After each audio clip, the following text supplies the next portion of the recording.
Bonjour, je suis Chloé, Content Manager Senior chez Cybercité. Aujourd'hui, on va aborder le sujet de l'IA et des critères EEAT de Google pour savoir si les deux sont compatibles et comment utiliser l'IA tout en restant conforme à ces critères.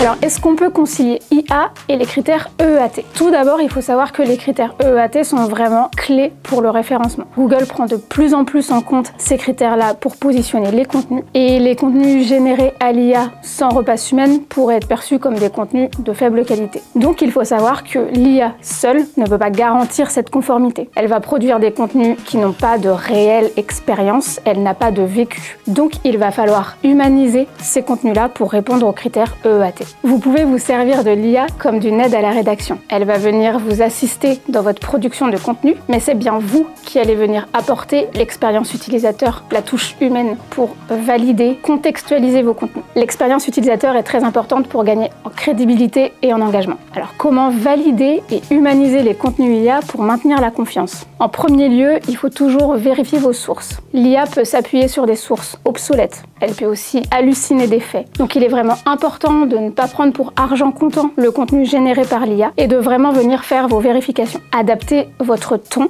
à votre charte éditoriale, à vos tonalités de marque, mais aussi bien sûr adaptez vos contenus à vos cibles, à vos personas, afin de vraiment personnaliser vos prises de parole. Mettez en avant vos auteurs, les rédacteurs de vos contenus et associez par exemple leur profil LinkedIn ou leur biographie. Cela va venir renforcer la crédibilité de vos contenus. Alors quelles sont les bonnes pratiques pour allier automatisation et expertise humaine? Tout d'abord, définissez un cadre éditorial clair pour l'IA, c'est-à-dire que vous allez le placer dans un rôle, lui donner un contexte, lui donner aussi des éléments pour venir s'appuyer afin de créer le contenu. Il faut aussi identifier les contenus pertinents à faire générer par l'IA, comme par exemple des résumés, des briefs. Utilisez l'IA pour vous accompagner dans les tâches chronophages, comme par exemple la génération d'idées, les structures de contenu ou encore les reformulations, tout en gardant un œil sur l'aspect stratégique et la cohérence de vos contenus. Vous l'aurez compris, le but c'est de favoriser un workflow hybride entre l'IA et les humains. Mettez régulièrement à jour vos contenus afin que ceux-ci soient toujours basés sur des sources de données qui sont à jour et aussi pour envoyer des signaux de fraîcheur à Google qui apprécie les mises à jour régulières. Et enfin, testez et mesurez les performances de vos contenus rédigés avec l'aide de l'IA. Mesurez les KPI d'engagement, de temps de lecture par exemple et ajustez votre stratégie au fil du temps. En résumé, il est tout à fait possible de concilier production de contenu avec l'IA et respect des critères EEAT de Google, mais il est important de bien maîtriser l'IA. Pour ça, n'hésitez pas à vous entourer d'experts, comme par exemple Cybercité.